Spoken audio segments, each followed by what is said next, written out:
ಅದರಲ್ಲಿ ಅತ್ಯಂತ ಅದ್ಭುತವಾದ ಅನುಭವವನ್ನ ಕೊಟ್ಟಂತಹ ವರ್ಕ್‌ಶಾಪ್ ಅಂದ್ರೆ ಈ ಹೊತ್ತಿನ ಶಕ್ತಿ. ಇದರ ವರ್ಕ್‌ಶಾಪ್ ನಾನು 21 ದಿನಗಳ ಕಾಲ ಮಾಡಿದೆ. ಅದ್ಭುತವಾದಂತ ಅನುಭವಗಳಾಯ್ತು ಅದರಲ್ಲಿ.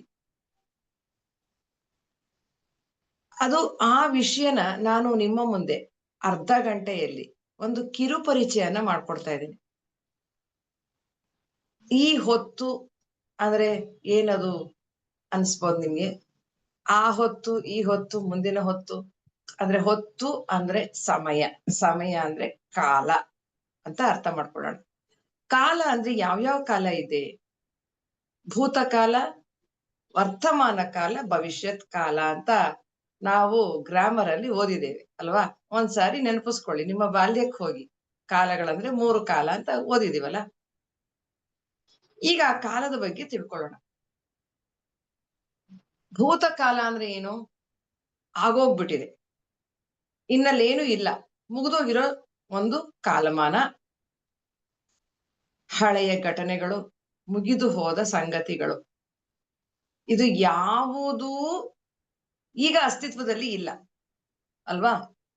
ಇದು ಎಲ್ಲಿದೆ ಅಸ್ತಿತ್ವದಲ್ಲಿದೆ ಇದು? ನಮ್ಮ ನೆನಪಿನಲ್ಲಿ ಮಾತ್ರ, ನಮ್ಮ ಮನಸ್ಸಿನಲ್ಲಿ ಮಾತ್ರ ಅದಕ್ಕೆ ಅಸ್ತಿತ್ವ ಇರುವಂತದ್ದು. ಹಾಗಾದ್ರೆ ಅದು ಕೇವಲ ಒಂದು ಭ್ರಮೆಯಾಗಿ ಉಳ್ಕೊಂಡಿದೆ. ಇದು ಭೂತಕಾಲದ ವಿಷಯ. ಹಾಗೆ ಇನ್ನೊಂದು ಕಾಲ ಯಾವುದು? ಭವಿಷ್ಯತ್ ಕಾಲ. ಭವಿಷ್ಯದಲ್ಲಿ ಅಂದ್ರೆ ಮುಂದೆ.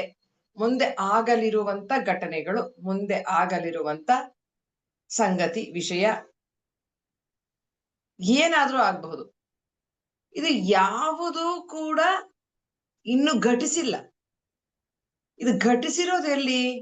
ನಮ್ಮ ಊಹೆಗಳಲ್ಲಿ, ನಮ್ಮ ಕಲ್ಪನೆಗಳಲ್ಲಿ, ನಮ್ಮ ಮನಸ್ಸಿನಲ್ಲಿ ಮಾತ್ರ.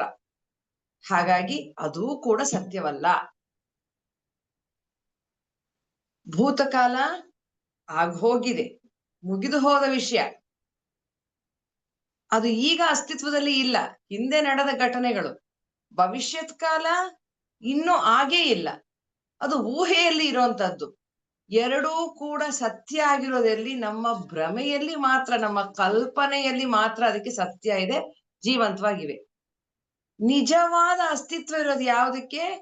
ಈ ಒಂದು ವರ್ತಮಾನದ ಸಮಯಕ್ಕೆ ಅಂತ ಹೇಳ್ಬೋದು. ಈ ವರ್ತಮಾನನ ಈ ಹೊತ್ತು ಅಂತ ಕರೆದಿದ್ದಾರೆ. ಅದಕ್ಕೆ ಹೇಳ್ತಾರೆ ವರ್ತಮಾನವೇ ಬಹುಮಾನ, ವರ್ತಮಾನವೇ ಒಂದು ನಿಧಿ ಅಂತ. ಈ ಒಂದು ಆ ಕ್ಷಣವನ್ನ ನಾವು ಈ ಕ್ಷಣದಲ್ಲಿ ಏನಿದೆ, ಈ ಕ್ಷಣ, ಈ ಸಮಯ, ಈ ಹೊತ್ತು, ಈ ವರ್ತಮಾನ ಅಂತ ಹೇಳ್ತಾರಲ್ಲ, ವರ್ತಮಾನವೇ ಬಹುಮಾನ ಅಂತಂದ್ರು, ವರ್ತಮಾನನೇ ನಿಧಿ ಅಂತ ಅಂದ್ಬಿಟ್ರು. ಅಲ್ಲಿ ಏನಿದೆ, ಹೇಗೆ ಅದನ್ನ ಉಪಯೋಗಿಸ್ಕೊಳ್ಳೋದು ಅನ್ನೋದನ್ನ ನಾವು ನೋಡೋಣ ಇವತ್ತು.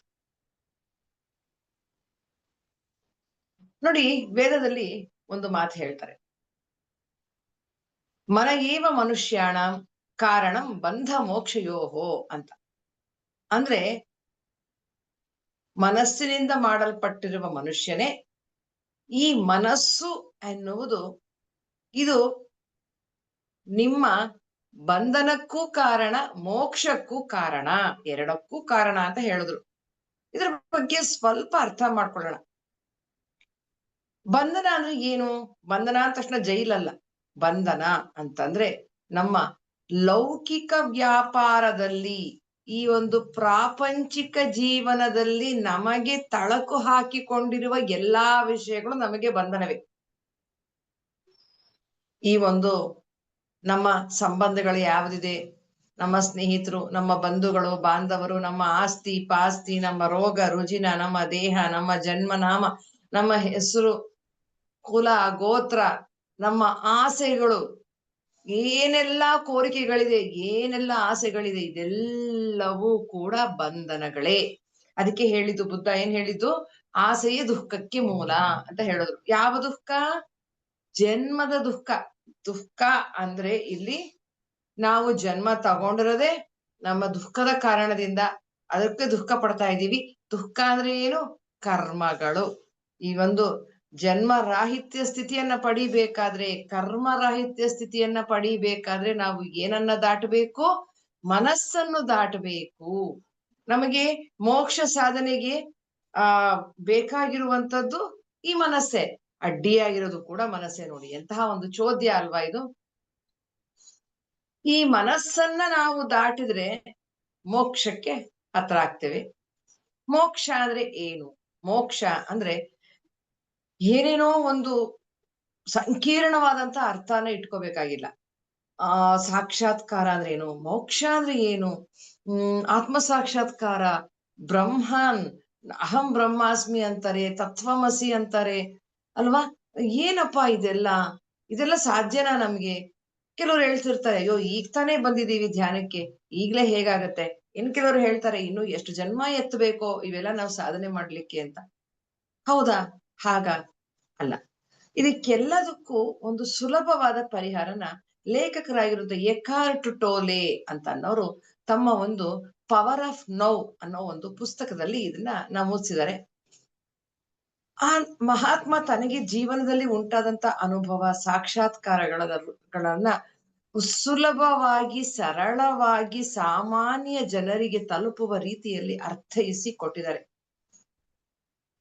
ಅವ್ರು ಹೇಳೋ ಪ್ರಕಾರ ಯಾವುದು ಈ ಮೋಕ್ಷ ಅಂದ್ರೆ, ಸಾಕ್ಷಾತ್ಕಾರ ಅಂದ್ರೆ ಅಂತಂದ್ರೆ, ನಾವು ಯಾವಾಗ ನಮ್ಮ ಆಲೋಚನೆಗಳಿಂದ ಬಿಡುಗಡೆಯನ್ನ ಹೊಂದುತ್ತೀವಿ, ನಾವು ಯಾವಾಗ ಈ ಮನಸ್ಸನ್ನ ದಾಟ್ತೀವಿ, ಅದೇ ಮೋಕ್ಷ. ನೋಡಿ ಎಷ್ಟು ಸುಲಭವಾಗಿದೆ ಅಲ್ವಾ? ಆದ್ರೆ ಸಾಧನೆ ಮಾಡ್ಲಿಕ್ಕೆ ಅಷ್ಟೇ ಕಷ್ಟ ಏನೂ ಅಲ್ಲ, ಆದ್ರೆ ಸಮಯ ಹಿಡಿಯುತ್ತೆ. ಮಾಡ್ಲಿಕ್ಕೆ ಆಗದೆ ಇರೋಂಥದ್ದಲ್ಲ, ಆಗತ್ತೆ. ಸಾಧನೆ ಬೇಕು, ಶ್ರಮ ಬೇಕು, ಸತತವಾದ ಒಂದು ಪರಿಶ್ರಮ ಇದ್ರೆ ಸಾಧ್ಯವಾಗದೇ ಇರುವಂತದ್ದು ಈ ಸೃಷ್ಟಿಯಲ್ಲಿ ಯಾವುದೂ ಇಲ್ಲ ಅಂತ ಹೇಳ್ತಾರಲ್ವಾ, ಹಾಗೆ. ಅದಕ್ಕೆ ಡಿ ವಿ ಜಿಯವರು ಒಂದು ಮಾತು ಹೇಳ್ತಾರೆ ತಮ್ಮ ಮಂಕುತಿಮ್ಮನ ಕಗ್ಗದಲ್ಲಿ, ನಿಮ್ಮ ಮನಸ್ಸಿನೊಳಗೆ 2 ಕೋಣೆಗಳನ್ನ ಮಾಡ್ಕೊಂಡು ಬಿಡಿ. ಒಂದು ಕೋಣೆಯಲ್ಲಿ ಲೋಗರಾಟವನ್ನಾಡಿ, ಲೋಗರಾಟ ಅಂದ್ರೆ ಈ ಲೋಕದ ಆಟ, ಈ ಒಂದು ನಾಟಕ ನಾವು ನಡೆಸ್ತಾ ಇದೀವಲ್ಲ, ಜೀವನ ಅನ್ನೋ ನಾಟಕದಲ್ಲಿ ನಾವೆಲ್ಲ ಪಾತ್ರಧಾರಿಗಳಾಗಿ ಗಂಡನ ಪಾತ್ರ, ಹೆಂಡತಿ ಪಾತ್ರ, ಅತ್ತೆ ಪಾತ್ರ, ಮಾವನ ಪಾತ್ರ, ಮಗಳು, ಅಳಿಯ, ಸೊಸೆ, ತಾಯಿಯಾಗಿ ಏನೆಲ್ಲ ಸ್ತ್ರೀಯ ಪಾತ್ರ, ಪುರುಷನ ಪಾತ್ರವನ್ನ ಏನೆಲ್ಲ ನಿರ್ವಹಿಸ್ತಾ ಇದೀವಿ, ಇದೆಲ್ಲ ಒಂದು ನಾಟಕ. ಈ ನಾಟಕ ನಾವು ನಡೆಸ್ತಾ ಇದೀವಲ್ಲ, ಇದಕ್ಕೆ ಒಂದು ಕೋಣೆ ತೆಗೆದಿಟ್ಕೊಂಡ್ಬಿಡಿ, ಇನ್ನೊಂದು ಕೋಣೆನ ಮಾಡ್ಕೊಳ್ಳಿ ನಿಮ್ಮ ಒಳಗೆ, ಅಲ್ಲಿ ಕುಳಿತುಕೊಳ್ಳಿ, ವಿರಮಿಸಿ ಅದರೊಳಗೆ ಅಂತ ಹೇಳ್ತಾರೆ. ಅಲ್ಲಿ ವಿರಮಿಸೋದು ಅಂದ್ರೆ ಏನು? ನೀವು ಧ್ಯಾನಾಸಕ್ತರಾಗಿ, ಧ್ಯಾನಿಗಳಾಗಿ, ನೀವು ಎಷ್ಟು ಹೊತ್ತು ಧ್ಯಾನ ಮಾಡ್ತಿರ್ತೀರಾ ಅಷ್ಟು ಸಮಯ ಮಾತ್ರ ನೀವು ನಿಮ್ ಜೊತೆ ಇರ್ಲಿಕ್ಕೆ ಆಗೋದಲ್ವಾ? ಬೇರೆ ಸಮಯ ಎಲ್ಲ ನೀವು ಎಲ್ಲಿರ್ತೀರಾ? ಹಳೆಯ ಭೂತಕಾಲದ ವಿಷಯದಲ್ಲಿ ಅಥವಾ ಭವಿಷ್ಯತ್ ಕಾಲದಲ್ಲಿ ಇಲ್ಲೇ ಇರ್ತೀರಾ. ಯಾವಾಗ ನೀವು ಧ್ಯಾನ ಕೂತ್ಕೊಳ್ತೀರಾ ಆಗಷ್ಟೇ ನೀವು ನಿಮ್ಮ ಜೊತೆ ಈ ಹೊತ್ತಿನಲ್ಲಿರುವಂತ ಸಮಯ. ಅವಾಗ್ಲೂ ಕೂಡ ಭೂತಕಾಲದ ನೆನಪುಗಳು ಕಾಡುತ್ತೆ, ಭವಿಷ್ಯತ್ತಿನ ಭಯಗಳು ಕಾಡುತ್ತೆ. ಆದ್ರೂ ಕೂಡ ನಾವೇನ್ ಮಾಡ್ತೀವಿ, ಅದನ್ನೆಲ್ಲ ಕ್ಷಣಿಕದಲ್ಲಿ ತೆಗೆದು ಹಾಕಿ ಮತ್ತೆ ವರ್ತಮಾನಕ್ಕೆ ಬರ್ತಾ ಇರ್ತೀವಿ. ವರ್ತಮಾನಕ್ಕೆ ಬಂದು ನಮ್ಮ ಉಸಿರಾಟವನ್ನ ಗಮನಿಸ್ತಾ ಕೂತ್ಕೊಂತೀವಲ್ಲ, ಅದೇ ಇದು ನಿಧಿ ಅಂತ ಹೇಳ್ತಾರೆ. ಹೀಗೆ ನೀವು ವರ್ತಮಾನದಲ್ಲಿ ಇದ್ದಾಗ ನಿಮ್ಮ ಆಲೋಚನೆಗಳನ್ನೆಲ್ಲ ಬದಿಗೆ ಸರಿಸಿ ಯಾವಾಗ ನೀವು ಈ ಧ್ಯಾನದಲ್ಲಿ ಮಗ್ನರಾಗ್ತೀರಾ, ಎಷ್ಟು ಹೊತ್ತು ನೀವು ಆಲೋಚನಾ ರಹಿತ ಸ್ಥಿತಿಯಲ್ಲಿ ಇರ್ಲಿಕ್ಕೆ ಪ್ರಯತ್ನ ಇರ್ತೀರಾ, ಅದಷ್ಟೇ ಗೋಲ್ಡನ್ ಮೊಮೆಂಟ್ ಅಂತ. ಅಂದ್ರೆ ಕೆಲವ್ರು ಹೇಳ್ತಾರೆ, ಅಯ್ಯೋ 1 ಅವರ್ ಕೂತ್ಕೊಂಡ್ರೆ ಬರೀ 5 ನಿಮಿಷ ನಾವು ಇದು ಆ ಥಾಟ್ಲೆಸ್ ಸ್ಟೇಜ್ ಅಲ್ಲಿ ಇದ್ವಿ, 1 ನಿಮಿಷ ಇದ್ವಿ ಅಂದ್ರೂ ಕೂಡ ಅದು ಗ್ರೇಟ್. 1 ನಿಮಿಷದಲ್ಲಿ ಎಷ್ಟು ನಿಧಿಯನ್ನ ಸಂಪಾದಿಸ್ತೀರಾ ನಿಮ್ಗೆ ಗೊತ್ತಿದ್ಯಾ ಸ್ನೇಹಿತರೆ? ನೀವು 1 ನಿಮಿಷ ಥಾಟ್ಲೆಸ್ ಸ್ಟೇಜ್ ಅಲ್ಲಿ ಇದ್ರಿ ಅಂತಂದ್ರೆ ಅಷ್ಟು ಸಮಯ ನಿಮ್ಮ ಒಂದು ಸಹಸ್ರಾರ ಓಪನ್ ಆಗುತ್ತೆ, ಕಾಸ್ಮಿಕ್ ಎನರ್ಜಿ ಫ್ಲೋ ಆಗುತ್ತೆ, ನೀವು ಎನರ್ಜೈಸ್ ಆಗ್ತೀರಾ. ಇದು ಅಂತಿಂತ ಎನರ್ಜಿ ಅಲ್ಲ. ನೀವು ಊಟ, ನಿದ್ದೆ, ಆಹಾರ ಏನೆಲ್ಲ ತಗೊಂಡು ಏನೆಲ್ಲ ಪ್ರೋಟೀನ್ ಪೌಡರ್ ಅದು ತಗೊಂಡು ಎನರ್ಜಿ ಬರ್ಸ್ಕೊಳ್ತಿರಲ್ಲ, ಆ ತರ ಎನರ್ಜಿ ಅಲ್ಲ. ಎಲ್ಲದಕ್ಕಿಂತ ಮೀರಿದಂತ ಎನರ್ಜಿ ಇದು.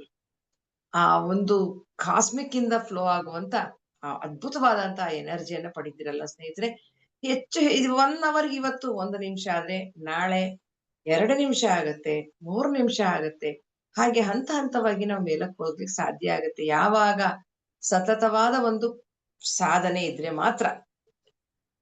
ಹಾಗೆ ನೀವು ಒಂದು ಎನರ್ಜಿಯನ್ನ ಪಡಿತಾ, ಪಡಿತಾ ಏನಾಗ್ತೀರಾ? ನೀವು ಸಾಕ್ಷಾತ್ಕಾರವನ್ನ ಹೊಂದುತ್ತೀರಾ. ಅಂದ್ರೆ ಪೂರ್ತಿಯಾಗಿ ಥಾಟ್‌ಲೆಸ್ ಸ್ಟೇಜ್‌ಗೆ ಹೋಗ್ಲಿಕ್ಕೆ ಸಾಧ್ಯ ಆಗುತ್ತೆ. ಈ ಕ್ಷಣದಲ್ಲಿರ್ಲಿಕ್ಕೆ ಸಾಧ್ಯ ಆಗುತ್ತೆ. ಆದ್ರೆ ನಾವೇನ್ ಮಾಡಿದೀವಿ? ಈ ಮನಸ್ಸಿನ ಒಂದು ಹಿಡಿತದಲ್ಲಿ ನಾವು ಏನಾಗಿದ್ದೀವಿ ಅಂತಂದ್ರೆ, ಈ ಮನಸ್ಸು ಅನ್ನೋದೊಂದಿದೆ. ಅದನ್ನ ನಾನು ನನಗೆ ಹೇಗೆ ಬೇಕೋ ಹಾಗೆ ಬಳಸಬಹುದು ಅನ್ನೋ ಕಾನ್ಸೆಪ್ಟ್ ನಮ್ಗೆ ಮರ್ತ್ ಹೋಗ್ಬಿಟ್ಟಿದೆ. ಮನಸ್ಸು ಹೇಳ್ದಾಗ ನಾವು ಕೇಳ್ತಾ ಇದ್ದೀವಿ. ಮನಸ್ಸು ಕುಣಿಸಿದಾಗೆ ನಾವು ಕುಣಿತಾ ಇದ್ದೀವಿ. ಈ ಧ್ಯಾನನ ಇವೆಲ್ಲ ನಮ್ಗೆಲ್ಲ ಆಗೋದಿಲ್ಲಪ್ಪ ಅಂತ ಕೆಲವ್ರು ಹಿಂಜರಿತಾರೆ. ಹಾಗೇನೆ ಇನ್ ಕೆಲವ್ರು ಹೇಳ್ತಿರ್ತಾರೆ, ಅಯ್ಯೋ ಥಾಟ್‌ಲೆಸ್ ಸ್ಟೇಜು, ಸಾಕ್ಷಾತ್ಕಾರ, ಎನ್‌ಲೈಟನ್ಮೆಂಟ್ ಇದು ಯಾವಾಗ್ಲೋ ಆಗೋದು. ಅಲ್ಲ. ಯಾಕಂದ್ರೆ ನಾವ್ ಇವಾಗ್ ಬಂದಿದೀವಲ್ಲ. ನಮ್ಮ ಒಂದು ಅಹಂ ಏನ್ ಮಾಡತ್ತೆ, ಅಲ್ಲಿ ನಮ್ಮನ್ನ ಸಮಾಧಾನಗೊಳಿಸೋದಕ್ಕೋಸ್ಕರ ನಮ್ಗೆ ಈ ಒಂದು ಪರದೆನ ನಮ್ಮ ಮುಂದೆ ನಿರ್ಮಿಸ್ತಾನೆ ಇರುತ್ತೆ. ಯಾಕಂದ್ರೆ ನಮಿಗ್ ಬೇಜಾರಾಗ್ಬಾರ್ದಲ್ಲ. ನಾವೇ ಹೀರೋ. ನಮ್ಮ ಕಥೆಯಲ್ಲಿ, ನಮ್ಮ ನಾಟಕದಲ್ಲಿ ನಾವೇ ಹೀರೋ ಅಲ್ವಾ? ನಾವೇ ಹೀರೋಯಿನ್. ಅವಾಗ ಏನ್ ಮಾಡುತ್ತೆ ಮನಸ್ಸು? ಹೀರೋ, ಹೀರೋಯಿನ್‌ನ ತೃಪ್ತಿ ಪಡಿಸೋದ್ರ ಕೆಲ್ಸ ಅಲ್ವಾ? ಸೊ ಅದಕ್ಕೆ ಏನ್ ಮಾಡುತ್ತೆ? ಅಯ್ಯೋ ಪಾಪ ನಿನ್ ಕೈಲಿ ಆಗತ್ತೆ ಬಿಡು ನಿಧಾನಕ್ಕಾಗತ್ತೆ ಯೋಚನೆ ಮಾಡ್ಬೇಡ. ನೀನ್ ಮಾಡ್ದೇ ಇರೋಂಥದ್ದು ಏನಿಲ್ಲ. ನಿನ್ ಕೈಲೆಲ್ಲ ಆಗತ್ತೆ. ಇವತ್ತಲ್ದಿರ ನಾಳೆ ಆಗತ್ತೆ. ಅವ್ರಿಗಾದ ತಕ್ಷಣ ನಿನಗೂ ಆಗ್ಬೇಕು ಅಂತಿಲ್ಲ. ಅವ್ರು ಎಷ್ಟೋ ವರ್ಷದಿಂದ ಸಾಧನೆ ಮಾಡ್ತಿದ್ದಾರೆ. ಹಾಗೆ ಹೀಗೆ ಹೇಳಿ ನಮ್ಮನ್ನ ಒಂದ್ ರೀತಿ ಮೂಢರನ್ನಾಗಿ ಮಾಡ್ತಾ ಇದೆ. ಅದ್ರಿಂದ ಈ ಮನಸ್ಸನ್ನ ಅತಿಕ್ರಮಿಸಿ ಮುಂದೆ ಸಾಗೋದು ಹೇಗೆ? ಅನ್ನೋದು ನಮಗೆ ಈ ಸಂದರ್ಭದಲ್ಲಿ ನಾವು ಅರ್ಥ ಮಾಡ್ಕೋಬೇಕು. ಇದಕ್ಕೊಂದ್ ಸಣ್ಣ ಕಥೆನ ಹೇಳ್ತಾನೆ. ಒಬ್ಬ ಭಿಕ್ಷುಕ ಇರ್ತಾನೆ. ಆ ಭಿಕ್ಷುಕ ಪ್ರತಿದಿನ ಭಿಕ್ಷೆ ಬಿಡೋದು ಅಭ್ಯಾಸ ಅವನಿಗೆ. ಒಂದು ದೊಡ್ಡ ಪೆಟ್ಟಿಗೆ ಮೇಲೆ ಕೂತ್ಕೊಂಡಿರ್ತಾನೆ. ಹಳೇದಾದಂತ ಒಂದು ಪೆಟ್ಟಿಗೆ. ಎಲ್ರು ಏನೇನೋ ಒಂದ್ ಹಾಕೊಂಡಿರ್ತಾರೆ. ಅವ್ರ ಒಂದು ಕೆಲವ್ರು ಏನೋ ಹಳೆ ಬಟ್ಟೆ ಹಾಕೊಂತಾರೆ, ಕೆಲವರು ಚಾಪೆ ಹಾಕೊಂತಾರೆ. ಈತ ಒಬ್ಬ ಒಂದು ಹಳೆ ಪೆಟ್ಟಿಗೆ ಮೇಲೆ ಕೂತ್ಕೊಂಡು ಭಿಕ್ಷೆ ಬಿಡ್ತಾ ಇರ್ತಾನೆ.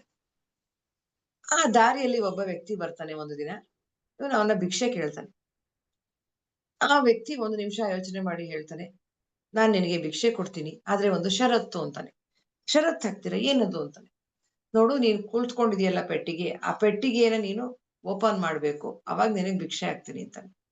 ಅಯ್ಯೋ! ಆ ಪೆಟ್ಟಿಗೆನ ಅದು ಎಷ್ಟ್ ವರ್ಷಗಳಿಂದ ಹಾಗೆ ಇದೆ. ಓಪನೇ ಮಾಡಿಲ್ಲ. ನಾನು ಅದ್ರ ಮೇಲೆ ಕೂತ್ಕೊಂಡು ಭಿಕ್ಷೆ ಬೇಡ್ತಾ ಇದ್ದೀನಿ. ಇದಕ್ ಮುಂಚೆ ನಮ್ಮ ಅಪ್ಪನೂ ಇದ್ರ ಮೇಲೆ ಕೂತ್ಕೊಂಡು ಭಿಕ್ಷೆ ಬೇಡ್ತಾ ಇದ್ರು. ಅದಕ್ ಮುಂಚೆ ನಮ್ ತಾತನೂ ಇದ್ರ ಮೇಲೆ ಕೂತಿದ್ರಂತೆ. ಸೊ ನಮ್ಗೆ ಇದು ವಂಶ ಪಾರಂಪರ್ಯವಾಗಿ ಬಂದಿರುವಂತ ಆಸ್ತಿ ಯಾರೂ ಓಪನ್ ಮಾಡಿಲ್ಲಪ್ಪ ನಾನ್ ಮಾಡಲ್ಲ ಅಂತಾನೆ. ಅದಕ್ಕೆ ಆತ ವ್ಯಕ್ತಿ ಒಪ್ಪೋದೇ ಇಲ್ಲ. ನೋಡು ಇಲ್ಲವೇ ಇಲ್ಲ ನೀನು ಓಪನ್ ಮಾಡ್ಲೇಬೇಕು. ನೀನು ಓಪನ್ ಮಾಡಿದ್ರೆ ಮಾತ್ರ ನಾನ್ ನಿಂಗ್ ಭಿಕ್ಷೆ ಹಾಕೋದು ಅಂತ ಕಂಡೀಷನ್ ಹಾಕ್ತಾನೆ. ಸೊ ವಿಧಿ ಇಲ್ದೆ ಇವನೇನ್ ಮಾಡ್ತಾನೆ, ಏನಪ್ಪಾ ಇವನು ಅಂತ ಅಂದುಕೊಂಡು ಓಪನ್ ಮಾಡ್ತಾನೆ. ಮಾಡಿದ್ರೆ ಸ್ನೇಹಿತರೆ ಅದ್ರೊಳಗೆ ಪೂರ್ತಿ ನಿಧಿ ತುಂಬಿರುತ್ತೆ. ಧನ, ಹಣ, ವಸ್ತು ಸಾರಿ ವಸ್ತು ಅಲ್ಲ ವಜ್ರ, ವೈಡೂರ್ಯ, ಚಿನ್ನ, ಬೆಳ್ಳಿ ಎಲ್ಲಾ ತುಂಬ್ಕೊಂಡಿರುತ್ತೆ. ಒಂದು ಚೂರು ಜಾಗ ಇಲ್ದಿರೋಷ್ಟು ತುಂಬ್ಕೊಂಡಿರುತ್ತೆ. ಅದನ್ನ ನೋಡಿ ಆ ಭಿಕ್ಷುಕನಿಗೆ ಆಶ್ಚರ್ಯ ಆಗುತ್ತೆ. ಅಯ್ಯೋ! ಇಷ್ಟೊಂದ್ ನಿಧಿ ಇತ್ತ ನನ್ನ ಪೆಟ್ಟಿಗೆಯಲ್ಲಿ. ನನಗೇ ಗೊತ್ತಿಲ್ದೆ ಅದರ ಮೇಲೆ ನಾನು ಕೂತ್ಕೊಂಡು ಭಿಕ್ಷೆ ಬೇಡ್ತಾ ಇದ್ದೀನಲ್ಲ ಅಂತ. ಹಾಗಾಗಿದೆ ಇವತ್ತು ನಮ್ಮ ಪರಿಸ್ಥಿತಿ ಅಂತ ಹೇಳ್ಬೋದು. ನಮ್ಮ ಒಳಗೆ ಇದೆ ಈ ನಿಧಿ. ಈ ಬೆಲೆ ಕಟ್ಟಲಾಗದಂತ ನಿಧಿನ ನಮ್ಮೊಳಗಿಟ್ಕೊಂಡು, ಈ ವರ್ತಮಾನ ಅನ್ನೋ ಒಂದ್ ನಿಧಿನ ನಮ್ಮೊಳಗಿಟ್ಕೊಂಡು ನಾವೇನ್ ಮಾಡ್ತಾ ಇದೀವಿ, ಅಲ್ಲಿ ಇಲ್ಲಿ ಭಿಕ್ಷೆ ಬೇಡ್ತಾ ಇದೀವಿ. ಕೋಟ್ಯಾಂತರ ರೂಪಾಯಿ ಅಲ್ಲ, ಅದಕ್ಕಿಂತ ಹೆಚ್ಚು ಬೆಲೆ ಕಟ್ಟಲಿಕ್ಕಾಗದಷ್ಟು ಬೆಲೆ ಬಾಳುವಂಥದ್ದು ಇಟ್ಕೊಂಡು ನಾವೇನ್ ಮಾಡ್ತೀವಿ, ಅಲ್ಲಿ ಇಲ್ಲಿ ₹100 ಕೊಡಿ, ₹10 ಕೊಡಿ ಅಂತ ಕೇಳ್ತಾರಲ್ಲ, ಆ ರೀತಿ ಒಂಚೂರು ಎನರ್ಜಿ ಬೇಕು, ಅದು ಬೇಕು, ಇದು ಬೇಕು ಅಂತ ಏನೇನೋ ವರ್ಕ್‌ಶಾಪ್ಸು, ಏನೇನೋ ಮಾಡ್ಕೊಂಡು, ಎಲ್ಲೋ ಏನೋ ಮೆಡಿಟೇಷನ್ ಅದು ಇದು ಅಂತ ಅಲ್ಪ ಸ್ವಲ್ಪ ಪಡ್ಕೊಂತಾ ಇದೀವಿ. ಆದ್ರೆ ಯಾವಾಗ ನಾವು ಈ ಹೊತ್ತಿನಲ್ಲಿರ್ತೀವಿ, ವರ್ತಮಾನದಲ್ಲಿರ್ತೀವಿ, ಸಂಪೂರ್ಣವಾಗಿ ನಾವು ನಮ್ಮ ಎನರ್ಜಿಯನ್ನ ಪಡ್ಕೊಳ್ಬಹುದು. ನೋಡಿ ದೇವರಿಗೆ ಒಂದು ನಾವು ವ್ಯಾಖ್ಯಾನ ಕೊಡ್ತೀವಿ. ಭಗವಂತ ಅಂತಂದ್ರೆ ಅವನಿಗೆ ಆದಿ, ಅನಾದಿ ಅಂದ್ರೆ ಆದಿ ಮಧ್ಯಾಂತರಹಿತ. ಆದಿ ಇಲ್ಲ, ಮಧ್ಯ ಇಲ್ಲ, ಅಂತ್ಯವೂ ಇಲ್ಲ, ಯಾವುದೂ ಇಲ್ಲ. ಹಾಗೇನೆ ಆತ ಕಾಲಾತೀತ ಅಂತ ಹೇಳ್ತೀವಿ. ಕಾಲಾತೀತ ಅಂದ್ರೆ ಕಾಲಕ್ಕೆ ಅತೀತನಾದವನು. ಕಾಲದ ಮಿತಿಗೆ ಸಿಗದೇ ಇರುವಂತವನು. ಭೂತಕಾಲದಲ್ಲೂ ಇಲ್ಲ, ವರ್ತಮಾನದಲ್ಲೂ ಇಲ್ಲ, ಭವಿಷ್ಯತ್ತಿನಲ್ಲೂ ಇಲ್ಲ. ಯಾವ ಕಾಲದಲ್ಲೂ ಇಲ್ಲದೇ ಇರುವಂತವನು ಭಗವಂತ. ಆದ್ರೆ ಇದ್ದಾನೆ. ಅಲ್ವಾ? ನಮ್ಗೆಲ್ಲ ಏನಂತ ಕರೆದ್ರು ಪತ್ರಿಜಿಯವರು? ಮೈ ಡಿಯರ್ ಗಾಡ್ಸ್ ಅಂದ್ರು. ನಾವೆಲ್ಲ ದೇವರುಗಳು ಅಂತ ಹೇಳಿದ್ಮೇಲೆ ನಾವು ಹೇಗಿರ್ಬೇಕು? ನಾವು ಕಾಲಾತೀತರಾಗಬೇಕು. ಹೇಗೆ ಕಾಲಾತೀತರಾಗೋದು? ಭೂತಕಾಲವನ್ನ ನೆನಪಿಸ್ಕೊಳ್ಬಾರ್ದು, ಭವಿಷ್ಯತ್ತಿನ ಕುರಿತು ಯೋಚನೆ ಮಾಡಬಾರ್ದು. ಆದ್ರೆ ನಮ್ಮ ಮನಸ್ಸು ಏನ್ ಮಾಡುತ್ತೆ? ಯಾವಾಗ್ಲೂ ಭೂತಕಾಲದಲ್ಲೇ ಇರುತ್ತೆ. ಆವತ್ತು ಆ ವ್ಯಕ್ತಿ ಹಾಗೆ ಬೈರೇ ಹೋಗಿದ್ರೆ, ಆವತ್ತು ನಾನು ಇವ್ರನ್ನ ಮದ್ವೆ ಮಾಡ್ಕೊಳ್ಳದೆ ಇದ್ದಿದ್ರೆ ಅಂತ ಗಂಡ ಹೆಂಡ್ತಿನ, ಹೆಂಡ್ತಿ ಗಂಡನ್ನ ಯಾವಾಗ್ಲೂ ಅಂದ್ಕೊಳ್ಳೋದು. ಹಾಗೆ ಮಕ್ಳ ಬಗ್ಗೆ, ಅಯ್ಯೋ ಈ ಮಕ್ಳಿಗೋಸ್ಕರ ಎಷ್ಟೆಲ್ಲಾ ಕಷ್ಟಪಟ್ಟೆ, ಇವತ್ತು ನೋಡು ಹೇಗ್ ಹೊರ್ಟೋದ್ರು, ನನಗೇನು ನೋಡ್ಕೊಳ್ಳಿಲ್ಲ ಅಂತ ಇರ್ಬೋದು. ಅಥವಾ ಮಕ್ಳು ಚಿಕ್ಕೋರಿರ್ತಾರೆ, ಮುಂದೆ ಈ ಮಕ್ಳು ನನಗ್ ಮಾಡ್ತಾರ ನಿಜವಾಗ್ಲೂ? ಇವ್ರನ್ನ ನಂಬ್ಕೊಂಡ್ ನಾನು ಎಷ್ಟೆಲ್ಲಾ ಮಾಡ್ತಿದೀನಿ ಅಂತ ಯೋಚನೆ ಮಾಡೋದು. ಆ ಮಗು ಇನ್ನೂ ಆಟ ಆಡ್ತಿರುತ್ತೆ, 10-12 ವರ್ಷದ ಹುಡುಗ. ಅವನಿಗೆ ಇವನು ವಯಸ್ಸಾಗಿ ದೊಡ್ಡವನಾಗಿ ಮದ್ವೆ ಆದ್ಮೇಲೆ ಹೆಂಡತಿ ಗುಲಾಮ ಆಗ್ಬಿಟ್ರೆ ಹೇಗ್ ಮಾಡೋದು? ನನ್ನ ನೋಡ್ಕೊಳ್ತಾನೋ ಇಲ್ವೋ? ಹಾಗೆ ಊಹಾ ಪ್ರಪಂಚದಲ್ಲಿ ವಿಹರಿಸ್ತಾ ಈ ಕ್ಷಣದ ಒಂದು ಅದ್ಭುತವಾದಂತ ಏನು ಇದೆ ಆ ಸಮಯ, ಆ ಎನರ್ಜಿಯನ್ನ ಕಳ್ಕೊಳ್ತಾ ಇದೀವಿ. ಹೀಗೆ ಮನಸ್ಸು ಏನ್ ಮಾಡುತ್ತೆ ನಮ್ಮನ್ನ ಯಾವಾಗ್ಲೂ ಹಿಂದಕ್ಕೆ ಎಳ್ಕೊಂಡು ಹೋಗುತ್ತೆ, ಇಲ್ಲ ಮುಂದಕ್ಕೆ ಎಳ್ಕೊಂಡು ಹೋಗುತ್ತೆ. ಈಗೇನಾದ್ವಿ ನಾವು ಕಾಲಕ್ಕೆ ಅಧೀನರಾಗ್ಬಿಟ್ವಿ. ಆ ಕಾಲದ ಒಂದು ಪರಿಧಿಯಲ್ಲಿ ಇದೀವಿ. ಯಾವಾಗ ನಾವು ಭೂತಕಾಲದಲ್ಲೂ ಇರಲ್ಲ, ಭವಿಷ್ಯತ್ತಿನಲ್ಲಿರಲ್ಲ, ವರ್ತಮಾನದಲ್ಲಿರ್ತೀವಿ. ನಾವು ಕೂಡ ಭಗವಂತರಾಗ್ತೀವಿ, ಕಾಲಕ್ಕೆ ಅತೀತರಾಗ್ತೀವಿ ಅಂತ ಹೇಳ್ತಾರೆ. ಈ ಒಂದು ವಿಷಯ ನಾವು ಸರಿಯಾಗಿ ಅರ್ಥ ಮಾಡ್ಕೋಬೇಕು ಸ್ನೇಹಿತರೆ. ಅವಾಗ ಏನಾಗುತ್ತೆ ನಮ್ಗೆ? ನೋಡಿ ಈಗೆಲ್ಲಾ ಕೂತಿದ್ದೀರಾ ಕ್ಲಾಸಲ್ಲಿ, 13 ಜನ ಇದ್ದೀರಾ. ನನ್ನ ಬಿಟ್ಟು 12 ಜನ ಆಗ್ತೀರಾ. ಏನ್ ಇವಾಗ ನಿಮ್ಗೇನಾದ್ರೂ ಸಮಸ್ಯೆ ಇದೆಯಾ? ಎಸ್ ಆರ್ ನೋ ಅಂತ ಮೆಸೇಜ್ ಮಾಡಿ.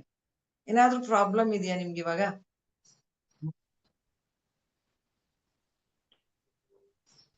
ಬೇಗ ಬೇಗ.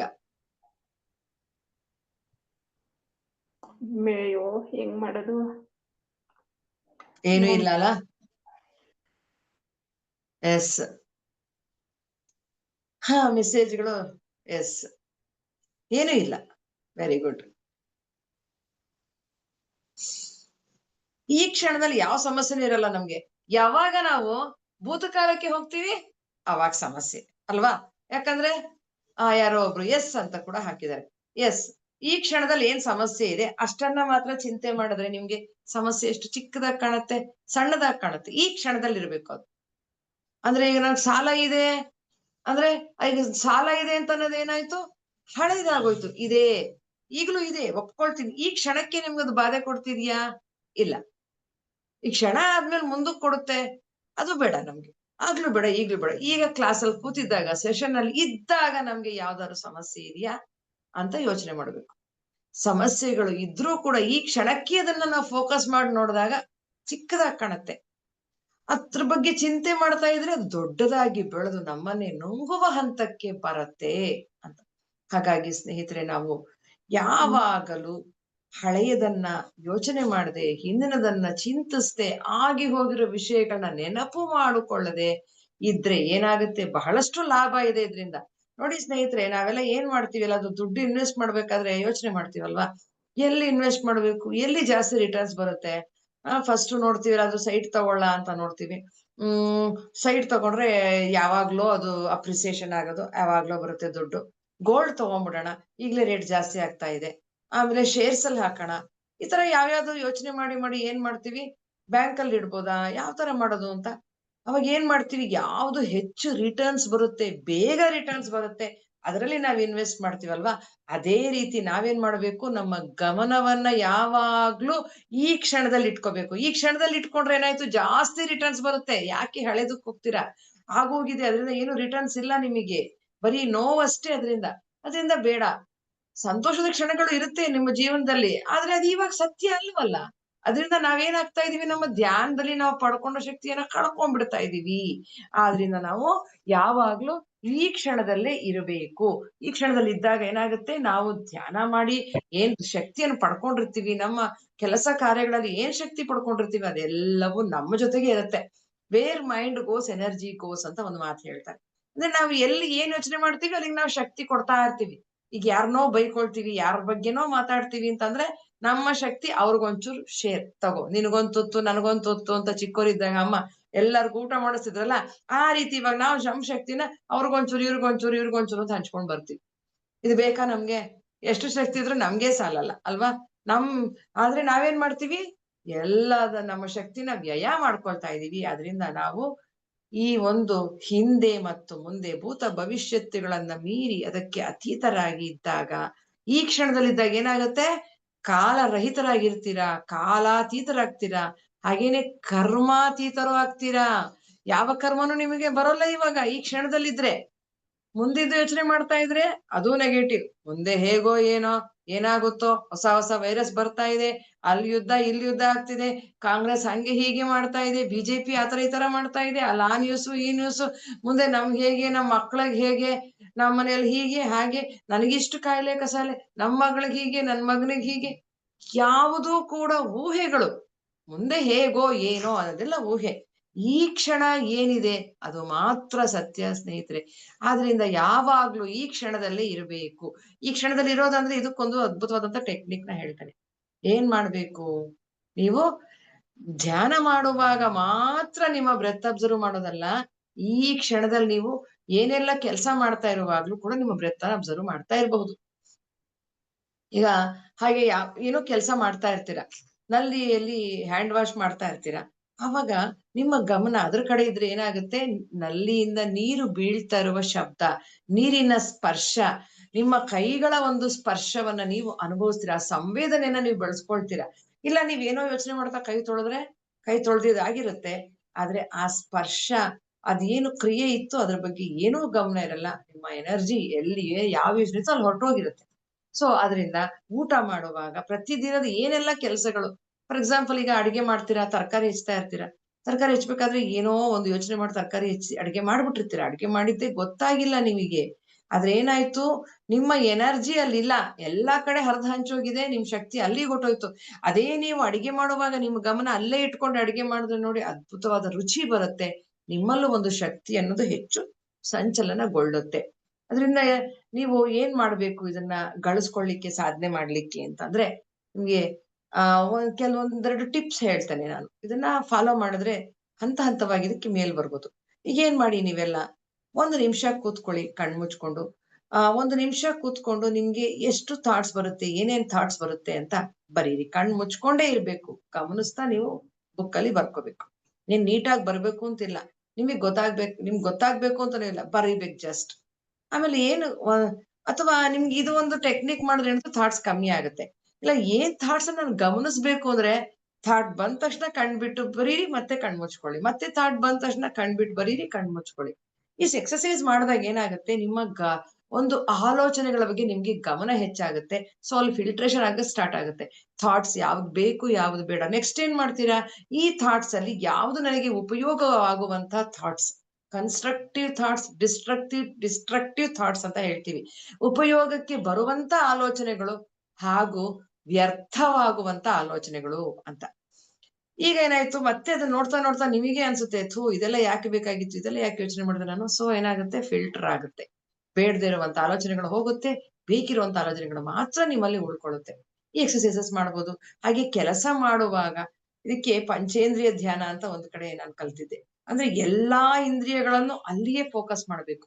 ಆ ಒಂದು ಕೆಲಸದಲ್ಲಿ ನಿಮ್ಮ ಪಂಚ ಇಂದ್ರಿಯಗಳು, ಕಣ್ಣು, ಕಿವಿ, ಮೂಗು, ನಾಲಿಗೆ, ಚರ್ಮ, ಅಂದ್ರೆ ಸ್ಪರ್ಶ, ವಾಸನೆ, ರೂಪ, ಗಂಧ ಅಂತ ಏನೆಲ್ಲ ಹೇಳ್ತೀವಿ, ಪಂಚ ತನ್ಮಾತ್ರಗಳು ಅಂತ ಹೇಳ್ತಾರಲ್ಲ ಈ ಪಂಚೇಂದ್ರಿಯಗಳಿಗೆ, ಅದೆಲ್ಲವೂ ನಿಮ್ಮ ಅನುಭವಕ್ಕೆ ಬರಬೇಕು.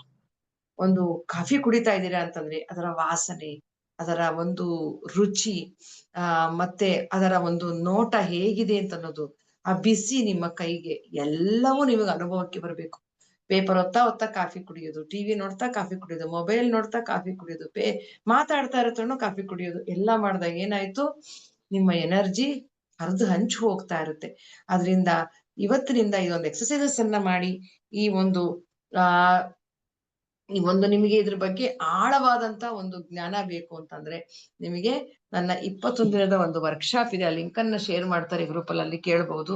ಇನ್ನೂ ನೀವು ಇದ್ರ ಬಗ್ಗೆ ತಿಳ್ಕೋಬೇಕು ಅಂತಂದ್ರೆ, ಈ ಹೊತ್ತಿನ ಶಕ್ತಿ ಅನ್ನುವ ಈ ಒಂದು ಅದ್ಭುತವಾದ ಪುಸ್ತಕ ಇದೆ ಕನ್ನಡದಲ್ಲಿ, ಇಂಗ್ಲಿಷ್ ಅಲ್ಲಿ ಪವರ್ ಆಫ್ ನೌ ಅಂತ ಇದೆ.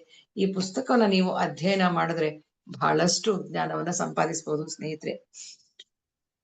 ಈ ಒಂದು ಕಿರು ಪರಿಚಯ ಈ ಪುಸ್ತಕದ ಬಗ್ಗೆ, ಈ ಕ್ಷಣದ ಬಗ್ಗೆ, ಈ ವರ್ತಮಾನವೇ ಬಹುಮಾನ, ನಿಮ್ಮೊಳಗಿರುವಂತ ಈ ನಿಧಿ ಅನ್ನುವುದ್ರ ಬಗ್ಗೆ ಇವತ್ತು ನಿಮ್ಗೆ ನಾನು ಸಾಧ್ಯವಾದಷ್ಟು ಬೆಳಕು ಚೆಲ್ಲೋದಿಕ್ಕೆ ಪ್ರಯತ್ನ ಪಟ್ಟಿದ್ದೇನೆ. ಇಲ್ಲಿಗೆ ನನ್ನ ಈ ಒಂದು ಸೆಷನ್ ಅನ್ನ ಮುಗಿಸ್ಬೋದು ಅಂತ ಅನ್ಕೊಂಡಿದ್ದೀನಿ. ಟೈಮ್ ಆಗಿದೆ ಅಲ್ಲ ಮೇಡಮ್?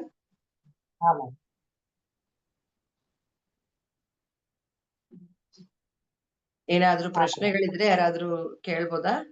ಏನಾದ್ರು ಮಾಸ್ಟರ್ ಅನ್ಮ್ಯೂಟ್ ಮಾಡ್ಕೊಳ್ಳಿ. ಮೇಡಮ್ ಹೇಳಿದ ವಿಷಯದ ಬಗ್ಗೆ ನಿಮ್ಗೆ ಏನಾದ್ರು ಡೌಟ್ ಇದ್ರೆ, ಪ್ರಶ್ನೆ ಇದ್ರೆ ದಯವಿಟ್ಟು ಅನ್ಮ್ಯೂಟ್ ಮಾಡ್ಕೊಂಡು ಮಾತಾಡಿ.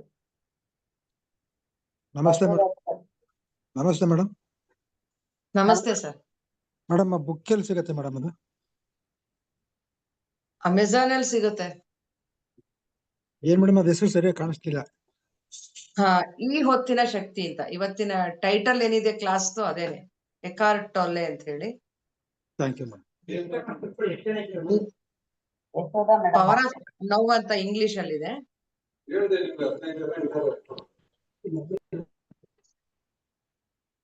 ಮೇಡಮ್ ಮಾತಾಡಿ ಮೇಡಮ್.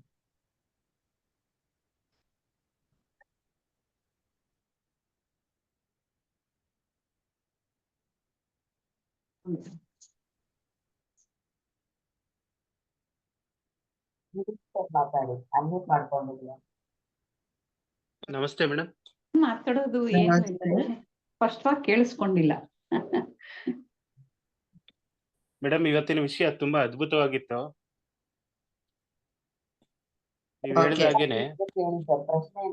ನೀವ್ ಹೇಳ್ದಾಗೇನೆ ನಾವು ಕೆಲಸ ಮಾಡ್ಬೇಕಾದ್ರೂ ಯಾವ್ದೋ ಒಂದ್ ಥಾಟ್ ಇಟ್ಕೊಂಡೇ ಮಾಡ್ತಾ ಇರ್ತೀವಿ. ನೀವ್ ಹೇಳಿದ್ದು ತುಂಬಾ ಅದ್ಭುತವಾಗಿತ್ತು. ನಾವೇನೀಗ ಕಾಫಿ ಕುಡಿಬೇಕಾದ್ರೆ ಅದು ಬಣ್ಣ, ರುಚಿ, ಕೈಯಿನ ಸ್ಪರ್ಶತೆ ಇದನ್ನೆಲ್ಲ ಗಮನಿಸಿ ಮಾಡಿದಾಗ ನಾವು ಏಕಾಗ್ರತೆ ತುಂಬಿಕೊಳ್ತೀವಿ. ಅದೇ ರೀತಿ ನಾವು ನೀವ್ ಹೇಳಿದ್ರೀಗ ಕೆಲಸ ಮಾಡ್ಬೇಕಾದ್ರೆ ಶ್ವಾಸವನ್ನ ಗಮನಿಸಿ ಅಂತ. ಅದು ಒಂದು ಅದ್ಭುತವಾದ ವಿಷಯ ಮೇಡಮ್. ಇದನ್ನ ನಾನು ಪ್ರಯತ್ನ ಪಡ್ತಾ ಇದ್ದೀನಿ. ಆದ್ರೂ ಕೆಲವೊಂದು ಥಾಟ್ಸ್ಗಳು ಬರ್ತಾನೆ ಇರ್ತದೆ ಮೇಡಮ್ ಕೆಲಸ ಮಾಡ್ಬೇಕಾದ್ರೆ. ನೀವ್ ಹೇಳ್ದಾಗೆ ನಾವು ಆತರ ಬರೋದಲ್ಲ, ಈ ಥಾಟ್ಸ್ ನಿಮ್ ಒಳಗಿಂದ ಆಚೆ ಹೋಗೋದು ಅಂತ ಅನ್ಕೊಳ್ಳಿ. ಒಳಗಿರೋ ಸ್ಟಾಕ್ ಖಾಲಿ ಮಾಡ್ತಾ ಇದೀರ ಅಂತ ಜಸ್ಟ್ ಅದನ್ನ ನೋಡಿ ಪಾಸ್ ಮಾಡ್ತಾ ಇರ್ತೀರ. ತುಂಬಾ ಚೆನ್ನಾಗಿತ್ತು ಮೇಡಮ್. ನೀವು ಆ ಒಂದು ಕತೆ ಬಗ್ಗೆ ಹೇಳಿದ್ರಲ್ಲ, ಅದನ್ನು ಅಷ್ಟೇ. ನಮ್ಮ ಒಳಗಿರೋ ನಿಧಿನ ನಾವು ಅದನ್ನ ಪಡ್ಕೋಬೇಕು, ಓಪನ್ ಮಾಡ್ಬೇಕು. ನಮ್ಮಲ್ಲಿ ಏನೇನಿದೆ ನಿಧಿ, ಅದನ್ನ ಓಪನ್ ಮಾಡ್ಕೊಂಡು ನಾವು ಆ ಧ್ಯಾನ ಮಾರ್ಗದಲ್ಲಿ ನಡಿಬೇಕು ಮೇಡಮ್. ತುಂಬಾ ಅದ್ಭುತವಾಗಿತ್ತು ವಿಷಯ. ತುಂಬಾ thanks madam. Thank you sir. Master, ಬೇರೆ ಯಾರಾದ್ರೂ ಮಾತಾಡ್ಬೇಕಂದ್ರೆ ಅಕ್ಸೆಪ್ಟ್ ಮಾಡ್ಕೊಳ್ಳಿ.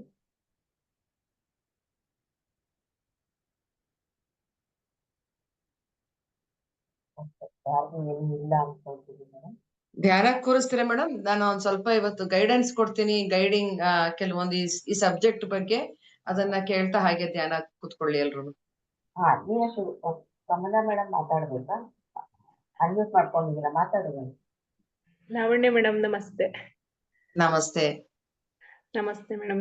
ಹೌದು, ನೀವ್ ಹೇಳಿದ್ ಒಂದೊಂದು ವಿಷಯನು ಮನದಟ್ಟು ಮಾಡ್ಕೊಳ್ಳೋ ಅಂತದ್ದೇ ವಿಚಾರ. ಹೆಂಗೆ ಅಂದ್ರೆ ನಾನ್ ಹೇಳಿದ್ರೆ ನನ್ಗ್ ನಗು ಬರ್ತಾ ಇದೆ. ಯಾಕಂದ್ರೆ ನಾವು ಚಿಕ್ಕ ಮಕ್ಳನ್ನ ಸಾಕುವಾಗ ಗಡಿಬಿಡಿಯಲ್ಲಿ ಅವರ ಒಂದು ಆಟ ಪಾಠಗಳನ್ನ ಅನುಭವಿಸಿ ನಾವು ಬೆಳ್ಸೇ ಇಲ್ಲ ಅಂತ ನಂಗೆ ನೆನ್ಪಾಗ್ತಾ ಇದೆ.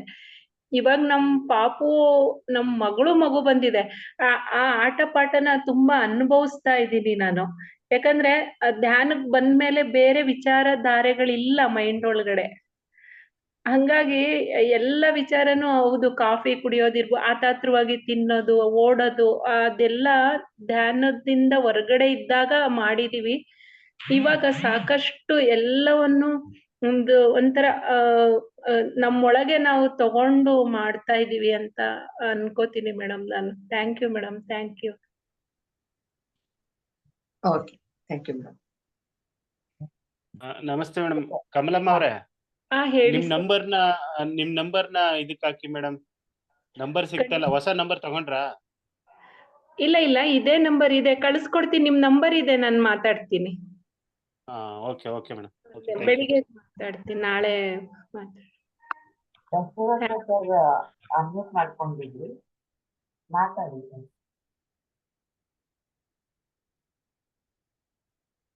ಅನ್ಮ್ಯೂಟ್ ಮಾಡ್ಕೊಳ್ಳಿ ಸರ್.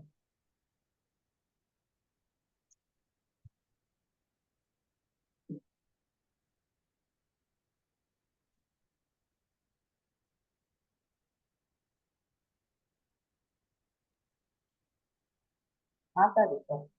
ಆದಷ್ಟು ಬೇಗ ಮಾತಾಡಿದ್ರೆ ಸ್ವಲ್ಪ ಧ್ಯಾನ ಮಾಡಿಸ್ಬೋದು. ಒಂದಿಷ್ಟು ಹೌದು, ಅಫರ್ಮೇಶನ್ಸ್ ಹೌದು. ಇದು ಸೆಷನ್ಸ್ ಬಗ್ಗೆ ಹೇಳಿ ಧ್ಯಾನ ಮಾಡ್ಸೋಣ ಅಂತ ಸಿದ್ಧತೆ ಮಾಡ್ಕೊಂಡಿದೀನಿ ನಾನು. ಅನ್ಮ್ಯೂಟ್ ಮಾಡ್ಕೊಂಡಿದ್ದೀರಾ, ಮಾತಾಡಿ ಸರ್.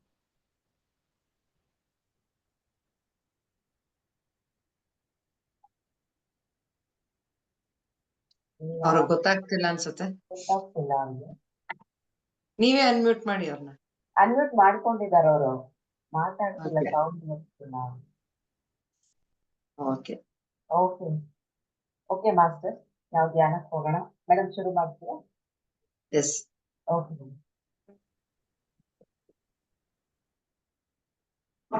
ಎಲ್ಲರೂ ಕಣ್ಣು ಮುಚ್ಕೊಂಡು